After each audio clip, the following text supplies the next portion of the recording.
Nikolai Gastello, 1907–1941. Nikolai Francevich Gastello, a name that for many became a symbol of selflessness and absolute devotion to duty. He was born in 1907. By origin, he was an ordinary man, a representative of the generation raised at the end of the empire and who grew up in the rapidly changing conditions of the Soviet state.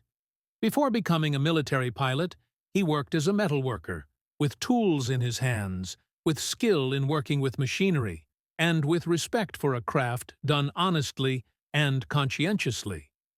In 1932, Nikolai was drafted into the Red Army. Having entered aviation, he completed pilot training and became a professional.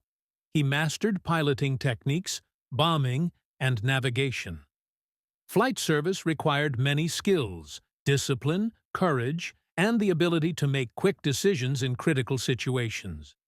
These qualities are formed over years, practiced in crews, in training flights, in night sorties, and in poor weather. By the time of the war, Gastello was already commander of the 2nd Squadron of the 207th Long-Range Bomber Aviation Regiment and held the rank of captain. That rank was the result not only of personal qualities, but also of the trust of his commanders and comrades. He led people and was responsible for their lives and for the completion of combat missions. 26th June 1941, one of those dates that entered the annals of the Great Patriotic War as an example of the highest sacrifice.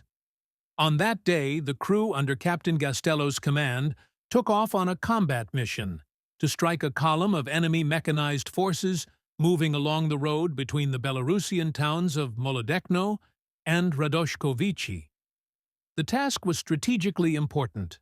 Mechanized columns of the German army were advancing rapidly and posed a serious threat to the country's interior. The military situation then was extremely tense. From the first days of the war, German air and anti-aircraft forces actively struck supply points and troop concentrations.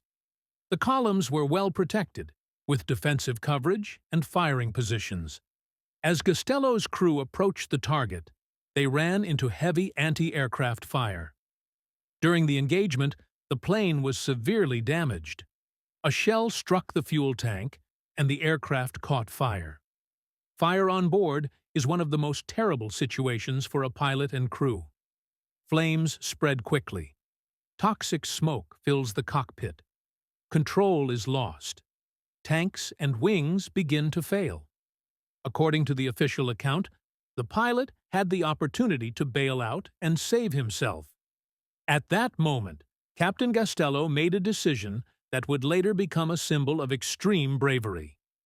He directed the burning aircraft straight into the dense column of enemy equipment, performing what became known as a fiery ramming. The plane collided with the target.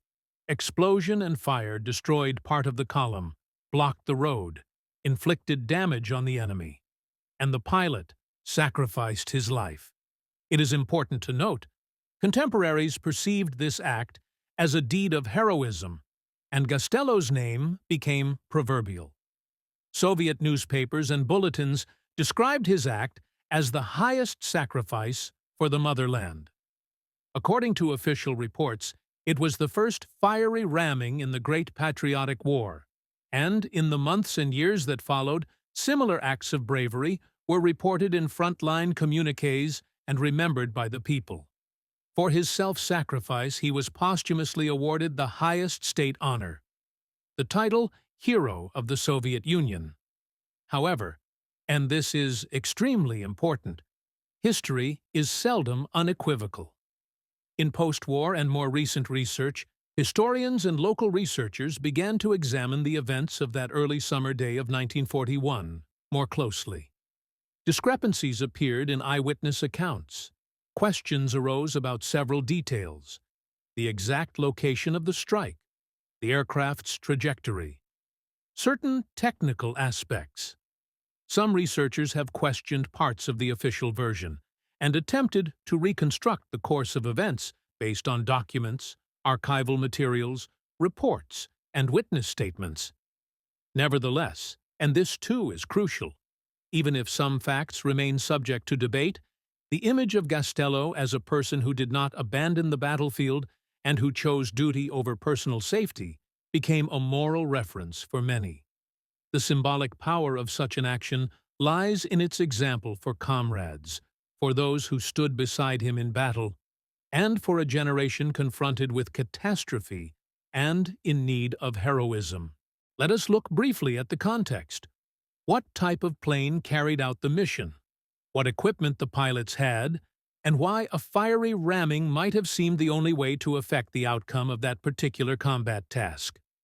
Range capabilities, aircraft type, and armament all shaped the crew's options. Long-range bomber units of the time were tasked not only with striking targets from the air, but also with disrupting supply lines and transport corridors. When a column was well covered by anti-aircraft guns, ordinary bombing runs could be risky and ineffective. Fire could render the aircraft uncontrollable, destroy propulsion, and strip structural integrity. In such situations, the crew faced a rapid choice: attempt to return, bail out, or use their plane as a weapon against the enemy.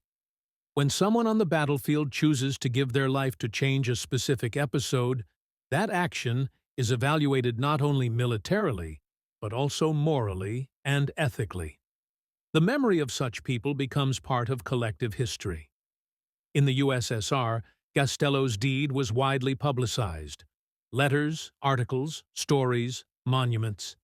His name was given to streets, schools, factories, ships, and cultural sites. A reminder of what duty and self-sacrifice mean.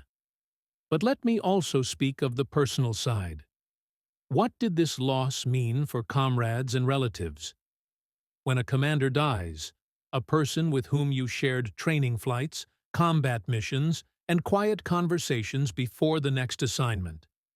This is a deep loss. Relatives received sad notifications, letters from commanders, posthumous awards, but nothing can bring the person back. Honor and remembrance awarded by the state give society a symbol, but do not ease the pain of families. That is why we must remember deeds carefully, paying respect while preserving the human dimension of the event. Historical scholarship has given us tools for interpretation, how to evaluate sources, how to compare testimonies, how to reconstruct technical details. Archives, eyewitness statements, command documents, and the results of reconstruction studies are important. But history is not only dry facts, it is also feelings and imagery. The word deed carries both concreteness and symbolism. It serves as an example for future generations. The impact of Gastello's act extended far beyond frontline bulletins. He became a subject of artistic works, stories, articles, and possibly film and theater, where the image of the hero served as a moral guide. Schools and museums taught about him. Children learned about courage from his example. This was part of the educational effort, part of the mobilization of spirit in wartime. I want to remind you of one more important point. In military history, there are often examples where heroic acts, even if they did not change the strategic situation, had tremendous moral importance. They inspired comrades, raised morale, and demonstrated readiness for self-sacrifice for a common goal. It is often this moral component that matters more than the tactical result. When we speak of memory, we must not forget a critical approach. Modern historians conduct expert reviews, clarify circumstances, and do not shy away from acknowledging the complexity of the real picture. But criticism should not discard the human side of history. Even if archaeological or documentary research refines details, the image of a person who risked everything for others remains powerful and meaningful. In conclusion, Nikolai Gastello's deed is both a fact and a symbol. It is the story of a man who rose from a metal worker to a captain of aviation. It is the story of a person who found himself in an extreme situation and took a decision that became significant to many. It is a name inscribed in the people's memory and immortalized in monuments and place names. And, importantly, it is a reminder that war forces people into the most difficult choices, and that the memory of those who paid the highest price must be kept honest and respectful.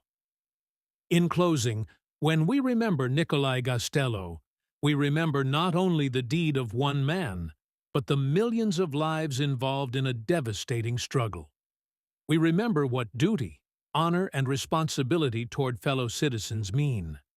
We are obliged to keep the memory, not for idealization, but for an honest and respectful relationship to the past and to the people who lived in it. If you wish, I can prepare a more detailed version with a chronology of his life, archival quotations, a scripted school-style narration for voiceover, or an added list of verified dates and monument names, where documentary confirmation exists. That will help shape your speech even more precisely and strengthen its historical grounding.